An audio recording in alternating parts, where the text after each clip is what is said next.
Well, good morning, everyone. Oh, we can do better than that. Good morning.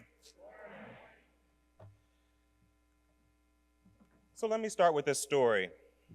Last fall, I got a call from my niece.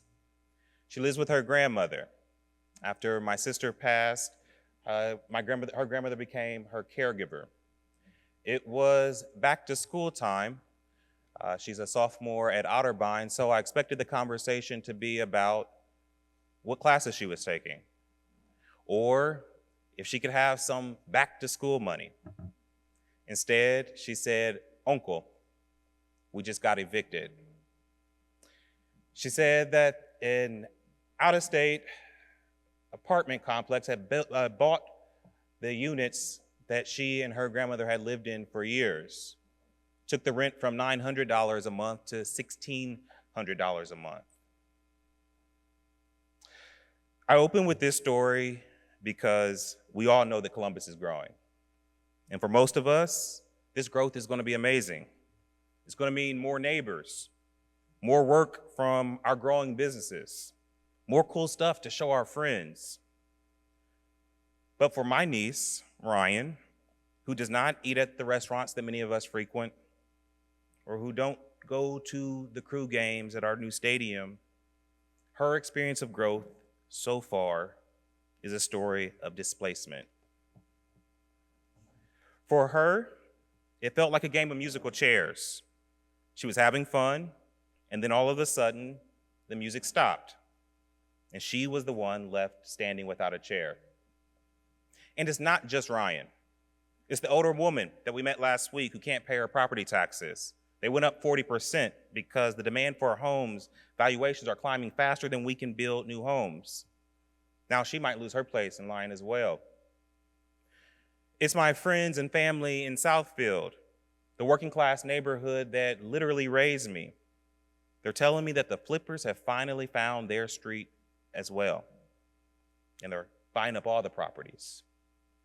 So right now, our growth is cool. It's pretty dope.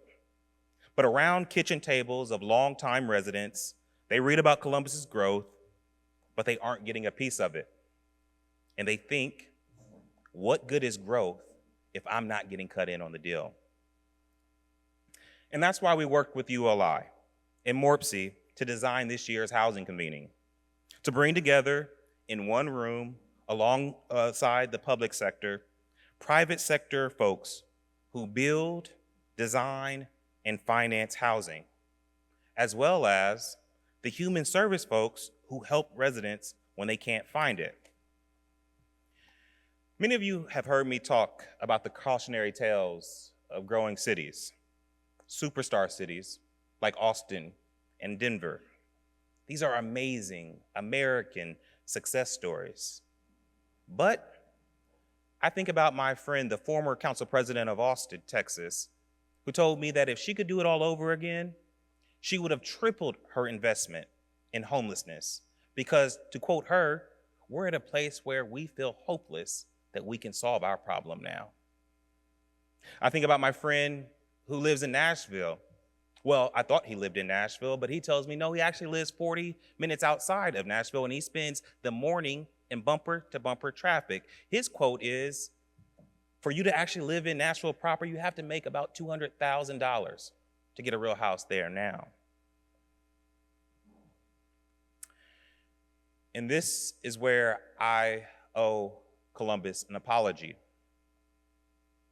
For the last couple of years, I've been saying that we have 5 to 10 years before we have those kind of problems in our city. But the truth is, the future is now. In the past, I have likened this phase of growth that we are in to the scenes in the movie, those of the tsunami coming in. You know what happens? The water actually goes out for a while. It seems like things are normal, so we're all building our sandcastles. I think that can be Columbus sometimes. We're talking about the growth, but is it happening in a way that we are changing our engagement? If we don't, this thing could come in and wash us all away. Or if we are prepared, it can be the tide that lifts all boats.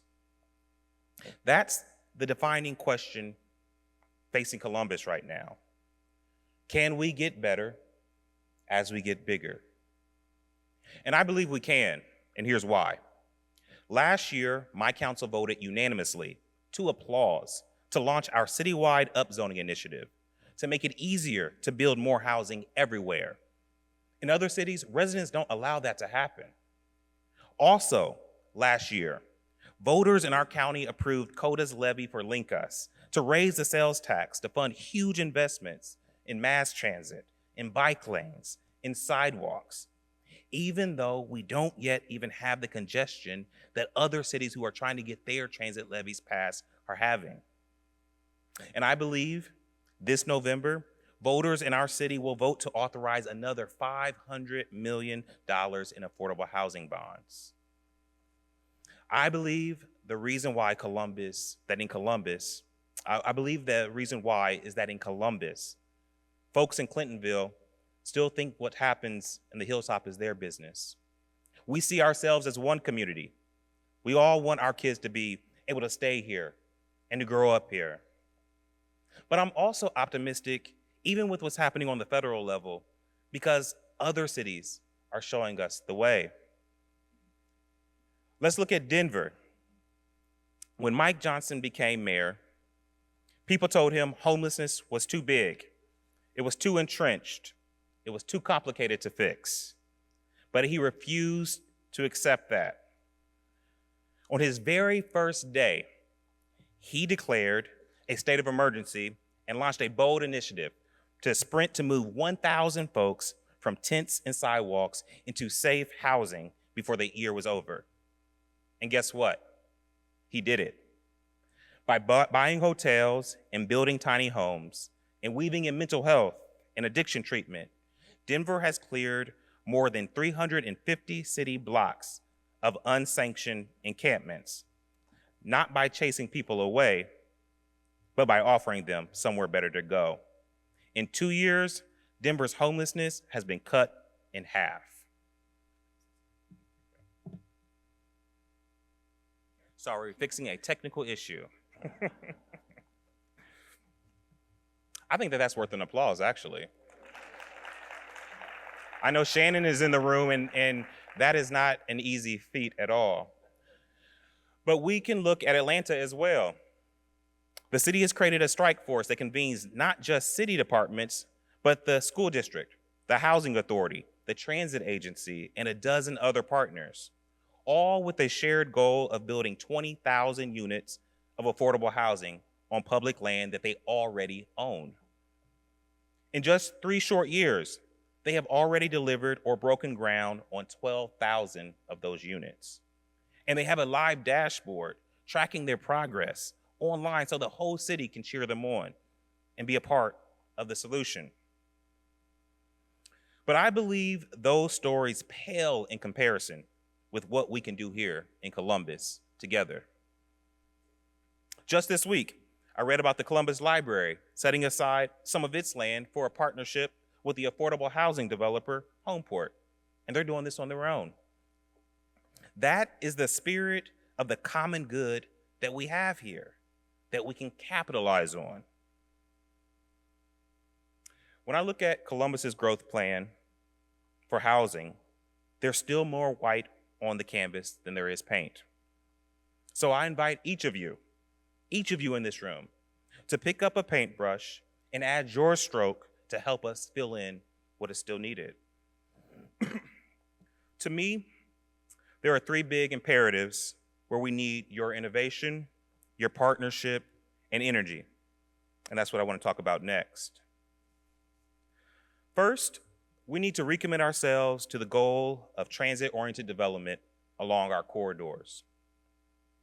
When Yarmir Steiner and I worked on the Insight 2050 project a few years ago, that showed how Columbus could grow in an intentional way, we found that if we could grow smartly, in a way that concentrated 50% of new housing and new jobs along the corridors, then we could conserve over 100 miles of green space and recreational spaces. We could reduce greenhouse gas emissions by 30%. and we could save our region nearly $10 billion in infrastructure costs. And it could help address our housing crisis as well by promoting density and by removing the need for parking, which bring down cost. Well, guess what? We modeled our plans around this. CODA is working to add high-capacity transit to these areas. MORPC is working with cities on dozens of sidewalk, bike lane, and trail projects around these areas. And our city zoning code now allows for density, mixed uses, and no parking requirements along these corridors. These corridors are now the spine of our city. But since then, we all know in this room that costs for land and labor and materials have gone up.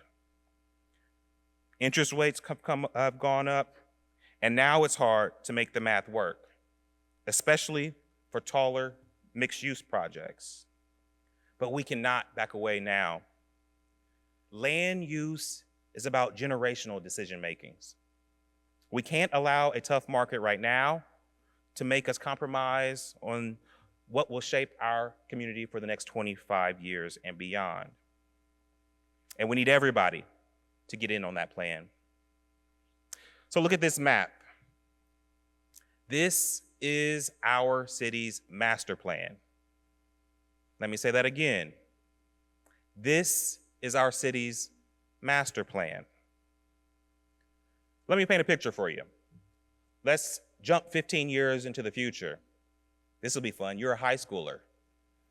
You just got on the bus that was out front of your house. You went out 5 minutes before it came because guess what? It's BRT. You know it's going to be there and be on time. You get to school rested because you were reading while you were on the bus. You go to the school when you get off the bus stop that's also connected to a library, because it only makes sense that a school and a library should be a place for both young people and community to come together. Doesn't that make sense? After school, you need to go study. So you go across the street to where there's a social service agency. They strategically located themselves there because that's where they know the community need them. After you're done studying, you want to pick me up, so you want to walk down the street to your favorite cafe to get an ice mocha. I think high schoolers drink ice mochas these days. But on the way, you pass a little grocery store. You pass a daycare. You hear the kids, the kiddos playing on the playground. You get to your cafe, and your friends who live in the apartment upstairs come down and join you. They see some young guys who are new entrepreneurs in the neighborhood talking smack, and so they invite them to a game of pickup basketball at the pocket park next door. This is beautiful, right? You can smell the coffee beans roasting. You can hear the kids playing. This doesn't happen by happenstance. This is urban planning. This is an example of a dense, mixed-use neighborhood with great amenities. So I want to be clear now, and now I'm speaking as your council president. My expectation is that all of you align your capital planning around these corridors. School districts, hospitals, nonprofits, employers, I need you all to locate your expansions along these corridors. When you have your architects and your planners in, I need this map to at least be at the center of the table. Developers love certainty. I'm looking at my friend Trey out there. So let me be clear. If you bring us a plan to build a 2-story building with a parking garage on West Broad Street, I cannot and I will not help you. But if you want to incentivize daycares or grocery stores with lots of affordable housing on top off of East Main Street, then let's go. And this goes for my colleagues in city departments as well. As you plan where to put parks and utilities and offices, we must look to this map as our guide. There's a phrase, help me help you. Ultimately, this is how we shift Columbus from our historic pattern of single-family suburban-style sprawl towards a new development pattern that is sustainable and affordable, where people can walk and bike to everywhere they want to go. But this focus on corridors brings us to my next belief. We have to find a way to go all in on corridors without displacing the folks who live there now. Too often in this community, we fall prey to false choices. We say, on one hand, we need to build more housing. Or, on the other hand, we fund shelters and protect renters and homeowners from exploitation. The truth is, we must do both. A lot of folks, even some in this room, pitched all kinds of fits when my colleague, the former chair of the Housing Committee, Shayla Favor, and my council passed all kinds of crazy tenant protections. We required landlords to accept Section 8 vouchers. We banned retaliatory evictions. We created an access to counsel in eviction cases. We were requiring 2 months written notice to a tenant when rent goes up by more than 10%, and more. But what folks are not talking about is this. We had federal dollars in town for rental assistance that helped us keep 30,000 folks from seeing eviction notices. Those dollars are gone now, though. They're gone. And so we have been spared from what we are going to experience this year, which is across Franklin County, over 25,000 households will get eviction notices by the end of this year. For context, that's like evicting the entire city of Dublin, Ohio. It is true that at the end of the day, the root cause for our homelessness crisis is a lack of housing supply. And yes, and I believe this to the depths of my soul, we need more units, even market rate units. And we know that these will stabilize our rents and our housing prices. But here's the issue. We aren't going to solve our housing crisis in 1 or 2 or 3 years. So our answer to folks getting evicted can't be, give us a decade and we'll build you some more housing. Our data says that for every $1 we spend keeping someone housed, we save $4 in sheltering them and supporting them. Let me say that again. For every $1 that we invest in keeping someone in their homes, we save us collectively $4 in the cost of putting them in shelter or the support services that they need afterwards. And that is all well and dandy, but our shelter system is already full with wait lists. And without the pandemic dollars we used to right-size their budgets in the past, many don't know how they will stay open even next year. And right now, nobody is building the deeply affordable units that we really need at the 30% AMI level and below. And that's just because you really can't do it without deep, deep public subsidy. And this is the truth.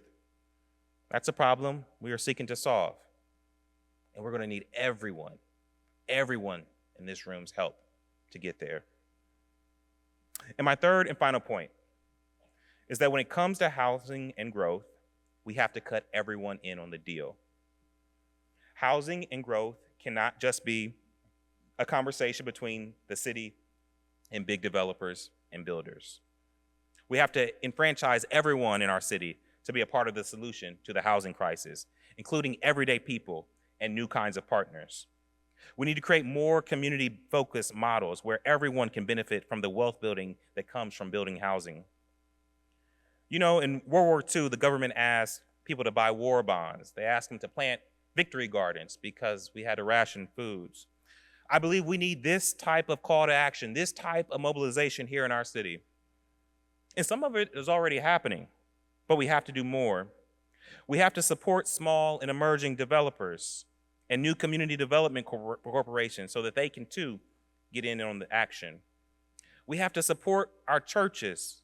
With the leadership of PACT and Fifth Third Bank and Sheldon Johnson, churches on the Near East Side are coming together to fund underutilized land that they can use for housing. They're extending their ministries to serve the vulnerable and developing revenue that they can use to support their congregations. We can bring more people to the table with accessory dwelling units. These are detached units built on a lot with existing homes, but where there is extra land, like above the garage or on a side or backyard. As an example, in San Diego, 20% of all new housing units now are ADUs. San Diego is now permitting more new ADUs each year than single-family homes. And if homeowners commit to keeping the rent in those bonus units under a certain level, they get to skip a bunch of the steps in the process to get it approved quickly. This is where I have to stop and shout out my colleague, Councilmember Otto Beatty. He just held a hearing this week. We are going to do this in the city of Columbus. We are going to do this. I think that deserves a round of applause too.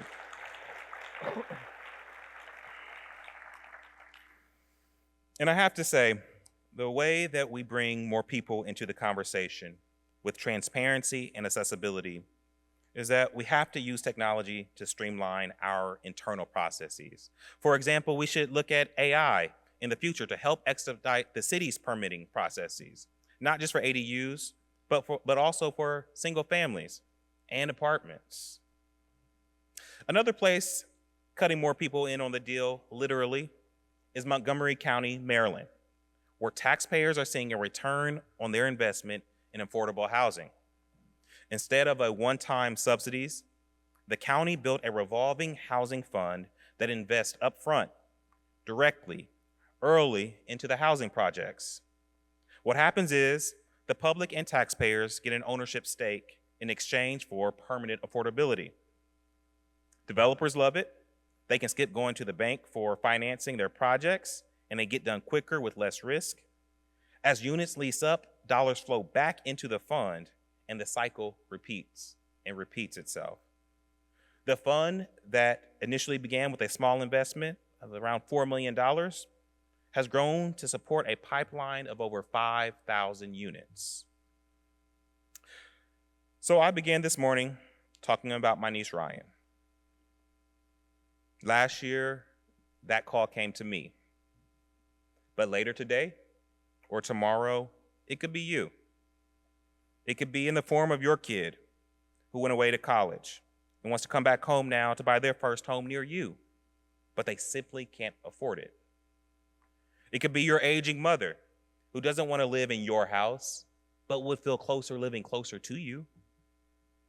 Or it could be in the form of the perfect candidate for the job that you've posted, who turned down the offer because Columbus isn't affordable enough anymore. These conversations are happening now. Matter of fact, raise your hand if you've had a conversation in the last few months about the rising costs of housing. It's all of us.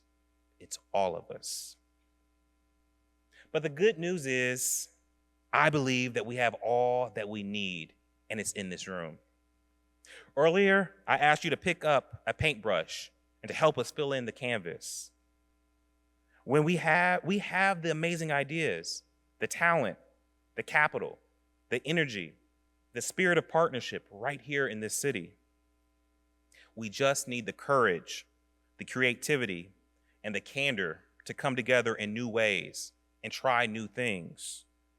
To acknowledge what's working, and get this, Columbus, this is really scary, and to acknowledge what's not. To take risk, to keep people at the center of all of our conversations, to build bigger tables so more people get to have a seat and help make decisions. So again, I ask you, regardless of who you are, in the private sector, in the public sector, in the nonprofit sector who are innovating, or a resident living here contributing to this conversation, each of you will have a role to play to ensure that we live up to our full potential. At the end of the day, my ask is simple. Will you join us in the work of getting better while we get bigger? I know that if we can do that, then Columbus's best days are certainly ahead of us. Thank you so much.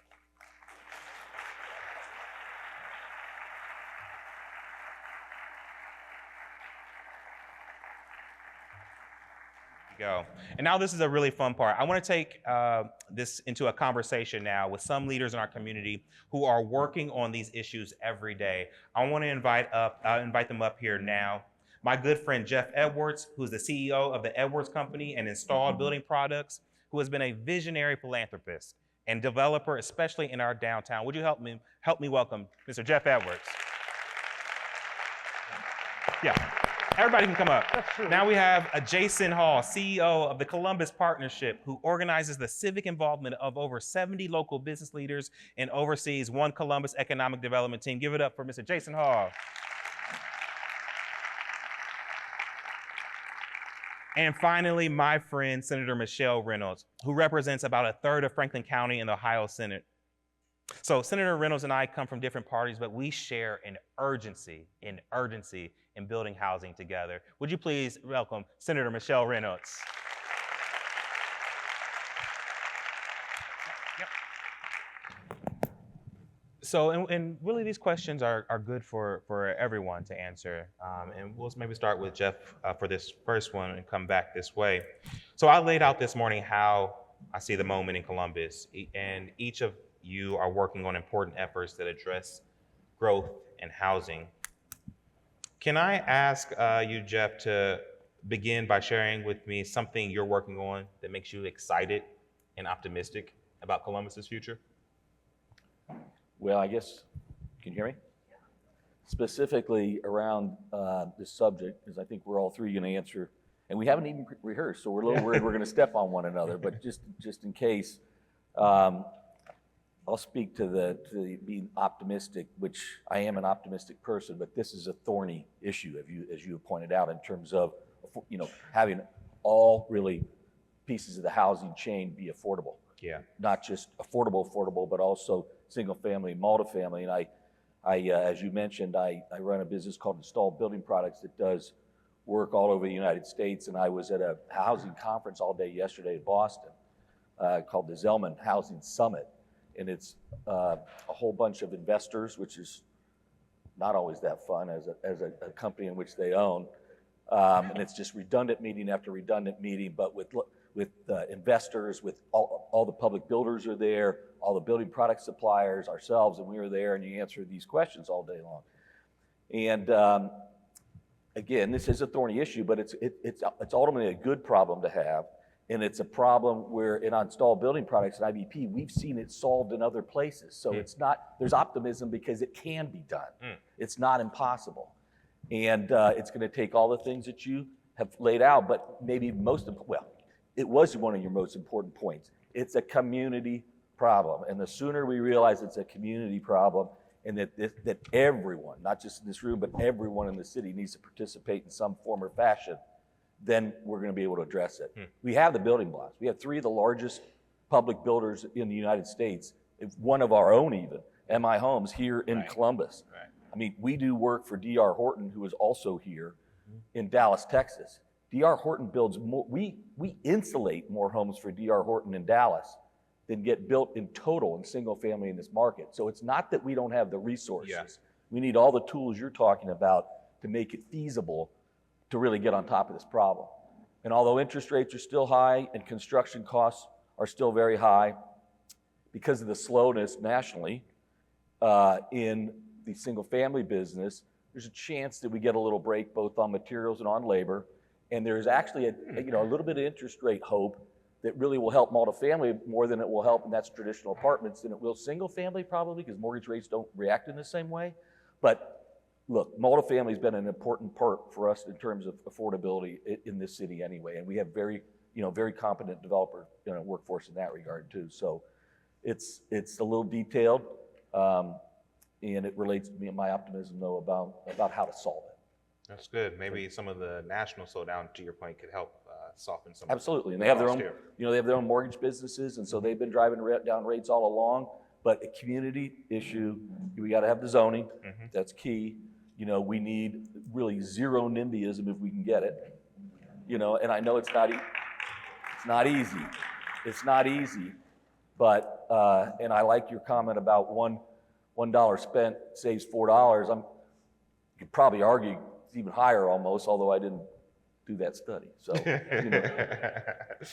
Well, thank you, Jeff. Thank you. Jason, you're kind of newer to the community. What makes you Yeah. optimistic about Columbus and what we are doing to solve this issue? Well, I think, coming with fresh eyes, I've been here 7 months now. Let's maybe take the plane up in altitude a little bit, just where we are as a country, and then where Columbus as a metropolitan region fits into that. Is that I've shared with some, when you look at the broader arc of history, the pecking order of cities, the norms, how we operate, how we solve social problems has kind of occurred in eras. And I think we have ended what I believe was the post-World War II era that had certain winners and losers, very challenging for the Midwest as a whole during that era. And we're in the footsteps of a new era. We're gonna feel that volatility as a country. And this has happened before. And we have to correct with policy to try to figure out how to be a place of opportunity where the benefits of our gain are shared more broadly in society. So why am I excited? When I look across this country right now, and I see cities that were those superstar cities that won that last era, they're the ones struggling the most right now. They learned how to grow, but they didn't figure out how to make that growth broad-based. And I think that is where we're at as an edge now. Columbus as a metropolitan region in our city, I believe, is as positioned as any metropolis in this country to lead by example when people are looking for solutions to their real life challenges in this country. Why? One, we have an historic level of momentum and growth. That has not always been the case. We were stagnating in wages and industry diversification. 15 years into this stacking of hands to say we want to be a market that has growth, we have shovels in the ground on the largest capital investment in the history of Ohio, the largest job creation project in the history of Ohio, the largest life sciences expansion project in the history of Ohio, all at the same time. That is an opportunity with growth. And having come from an older industrial city, let me tell you, these problems are 10 times harder to solve if you don't have the benefit of growth, because people are fighting for shrinking slices of the pie, and those with the greatest disparities suffered the most. Wow, yes.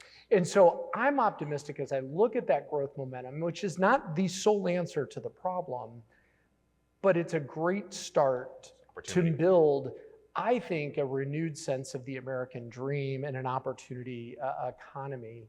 And when I look here, more than any other state or city I've worked in, the culture of problem solving here is extraordinary.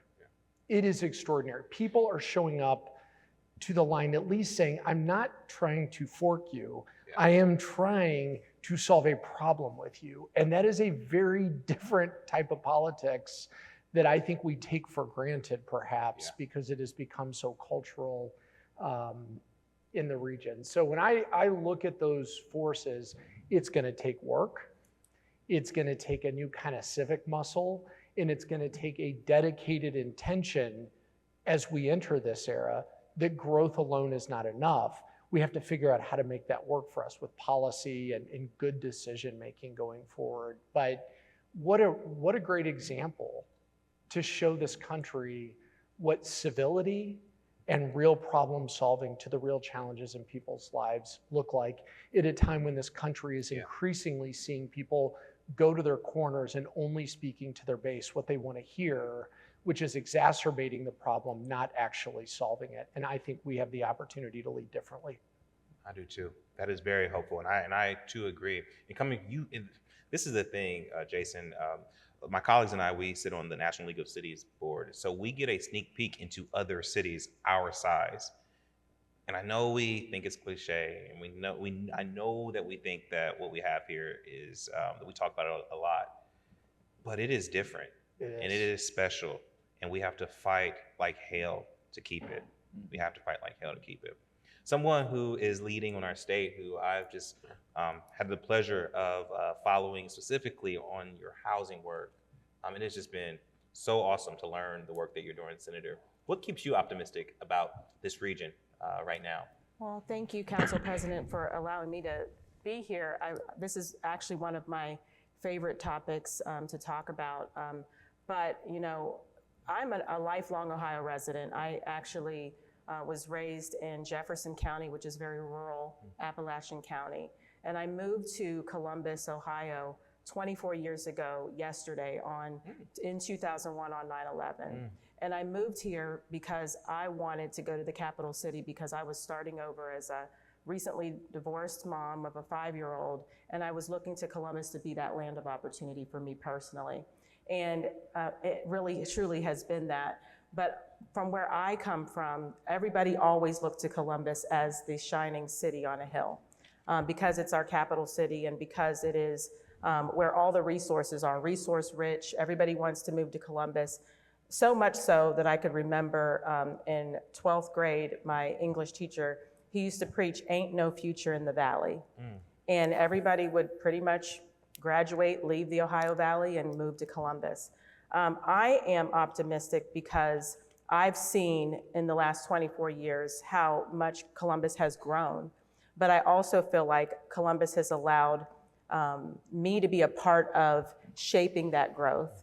And not just me personally, but I believe that everyone in this room who cares about this issue, it has an opportunity to shape this growth in the city of Columbus. We have an opportunity to still get this right. We can reimagine what housing looks like in the state of Ohio and in the city of Columbus. And Columbus is taking the lead with initiatives like Zone In. I am very encouraged because most cities that I talk to, you know, they struggle because we say we want housing, but at the end of the day, we don't want it for real because, you know, people in the neighborhoods, it's a very local issue. People in the neighborhoods say, not in my backyard, do that in Columbus. Right. So they don't want to see it. We say it, but we talk out of both sides of our neck. But here, I see that you're putting your money where your mouth is. People are optimistic. People are shaping. People do care about this issue. Just the fact that we have all these people in the room. I'm also optimistic because it's a bipartisan issue. As you know, we're from two sides of the tracks, but both parties actually recognize this issue as being very fundamental. And no matter what your politics are, every Ohioan, whether you are Democrat, Republican, everybody needs a safe and affordable place to call home. Yes. And we all recognize that. And so now it's not just a one-sided conversation. We're not just talking about affordable housing, meaning those people. We're talking about it because it's now an economic issue. And because it's an economic issue, we're all on board. We have public and private partners working together with our nonprofit sector, our faith-based sector. Everybody's at the table moving this agenda forward. It's not just part of the agenda, it is the agenda, and I'm very excited to be a part of it. That is exciting. That is exciting. So Columbus Loves Rankings. Recently, Site Selection Magazine named us the #1 city for business growth and infrastructure investment and a top 10 emerging tech hub. But also last year, Brookings listed us dead last out of 54 metro areas for racially inclusive economic growth. And the Columbus Foundation's annual report said that among 23 peer cities, we are the second highest for the percentage of our workers that are working poor, meaning they're working full time, but still earning under the poverty line. How do we reconcile the realities of these two kinds of rankings that we are at the top of, but what does it mean for how we go forward as a region? Senator, you want to start with that one? Sure, I will. And I think the first thing we need to do is recognize that these rankings are absolutely true. It's like the tale of two cities. On the one hand, we have growth. We are growing tremendously. We are doing a great job at being an economic driver, bringing jobs to not only Columbus, but the state of Ohio, where businesses are investing here. We're expanding our infrastructure. We're doing all of those wonderful things. But on the other hand, we have families that are struggling. They are working full time. They're doing what they're supposed to do, but they cannot afford the roof over their head. So at the end of the day, I think that we need to, in order to reconcile these issues, housing is a great equalizer. We cannot have growth without inclusion because that's unsustainable. But inclusion without growth is impossible. We have to have both, and we have to recognize that we need both. And in order to do that, we need to decrease barriers to development. And I think that we're working on that. We need to increase the supply of housing, and we're working on that. And we need to create more attainable pathways to homeownership. It can't just be building for rent. We do that very well, but we need to make sure that we create pathways to prosperity, and housing is a great equalizer, and I'm encouraged that we're getting that. That last direction. point, Senator, that you just hit on around homeownership, to me is a critical component to what I really want to lean into in our housing agenda for the city of Columbus. So many folks will get the backside of growth. The one thing that actually is the really cool part about growth is that our property values are going to go up. So if we can get folks in now to have some home ownership, that allows them to literally ride that boat up. And so I really would love to continue to work with you on opportunities to really surge home ownership for folks who are struggling now. Absolutely. Jason. Yeah, I think this gets back to where I think it's the challenge of this country right now. I mean, this is what we're going through. The first thing we have to do is own it. I think for so long in this profession of economic development, there's this need that oh my gosh, we can't talk about bad news. We've just got to talk about these positive rankings instead of looking at it as an opportunity to get better. So, I mean, I think the first is you just have to have full stop.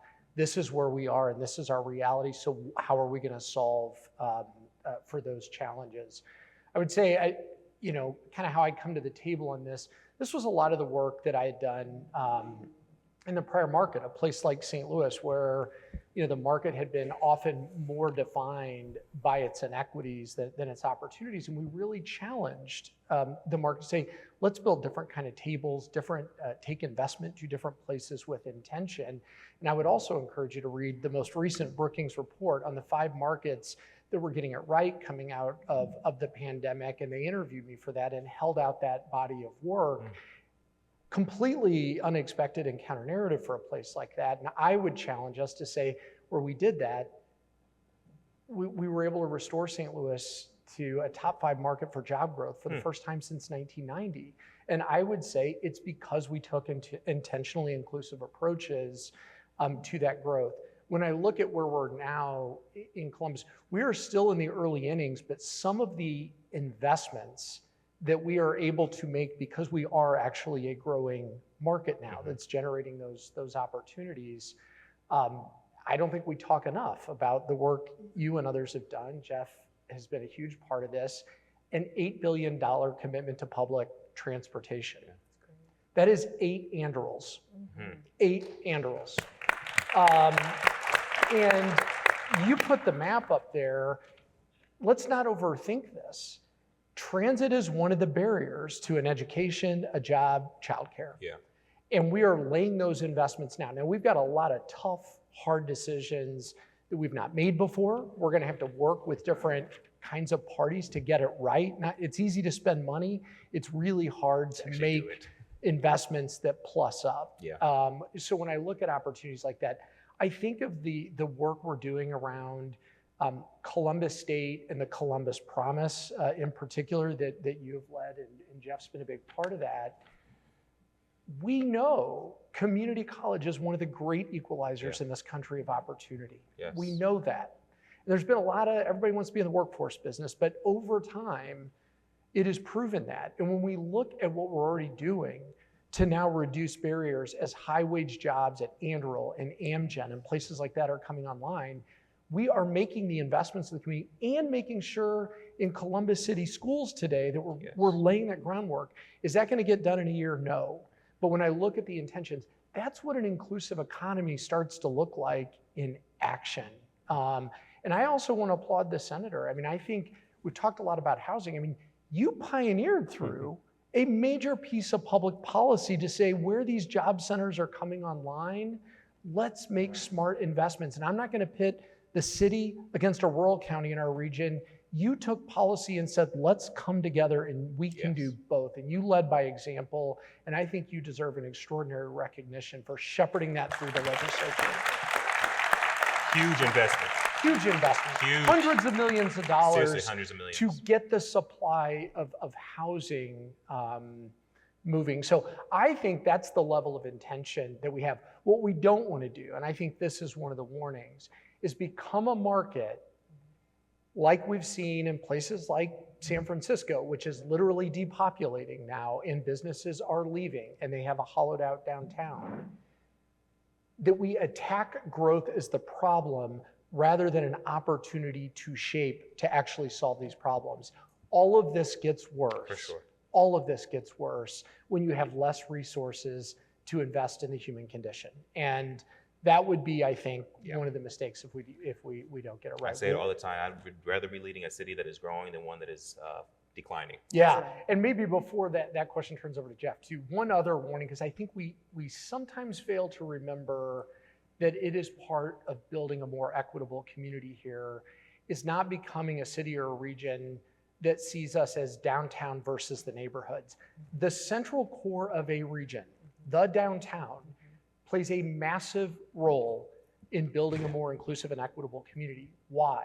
Transit lines interface there. The density of jobs that people can access, the role for innovation, all of that is critical. And I think that'll also be something as we look forward to. I'm encouraged by what I'm seeing, but let's remember where a job is located can have a big impact on where those that face the most barriers have a realistic access to. And I think downtown plays a critical role in equity, and we've got to embrace that as we move forward as well.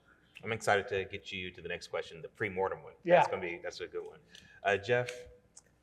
I think it's a great question, and I love you to death, you know this, but I'm questioning whether we really like lists or whether we really like high rankings. Yeah. You're Because right. we seem to talk about high rankings a lot and we outperform in those areas.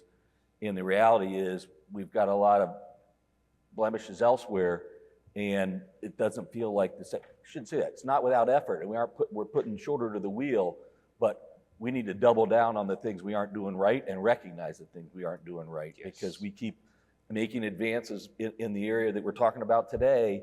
And to your earlier points, we've got a real problem if we don't go backwards in terms of fixing things and getting ready for what's coming down the road. So I think it's a matter of pulling our head out of our sand and facing reality and putting at least as much resource behind kind of some of these things. I wouldn't call them defensive, but they're necessarily reactionary to the success that we're winning in all these other ways.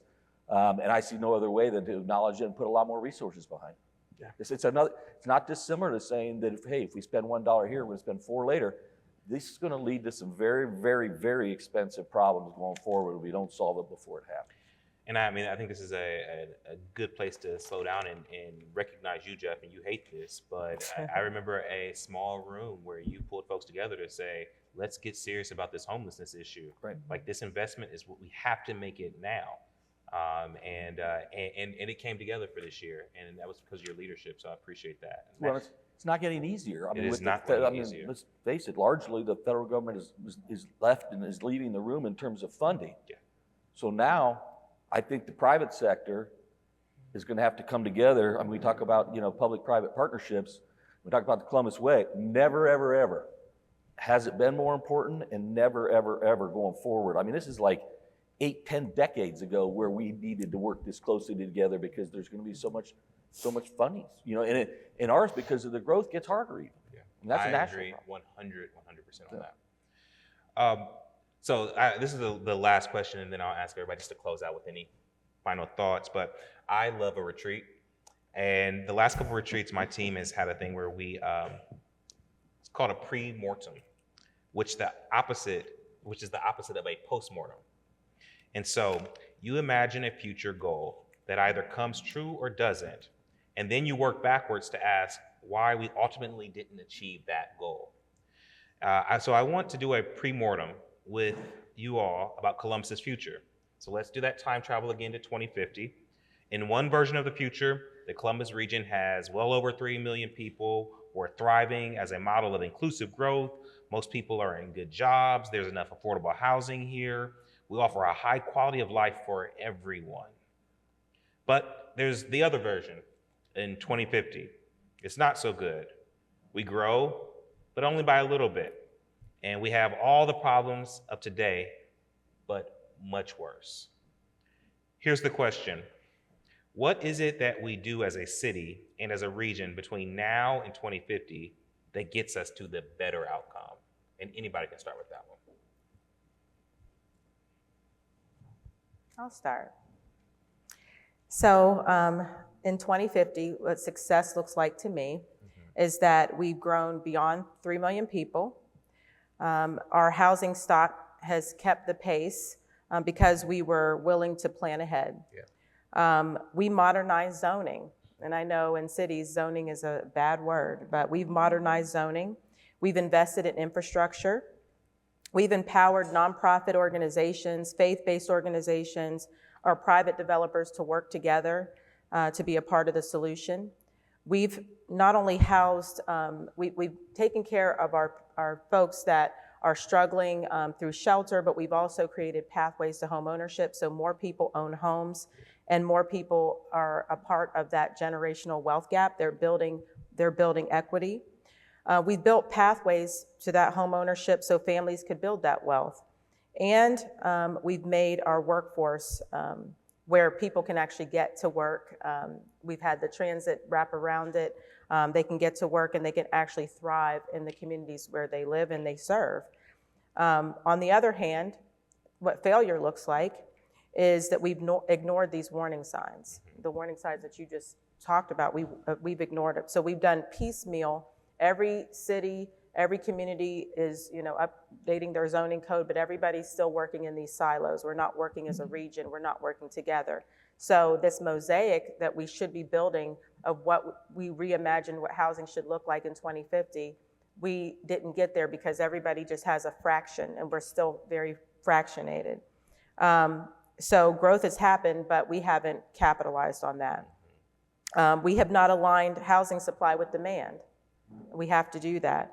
We let affordability slide until families and businesses left for other regions and other states.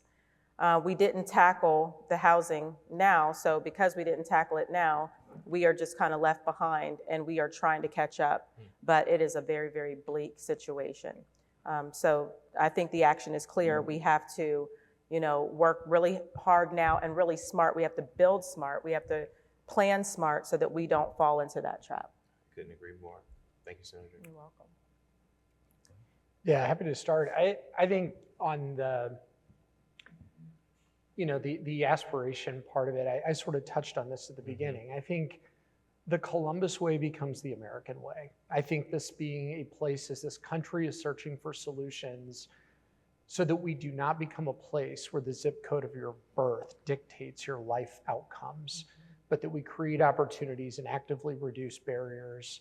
And we show this country what that looks like in action, because I think it's critical to the future of this country. I think that is our future and that is our headline.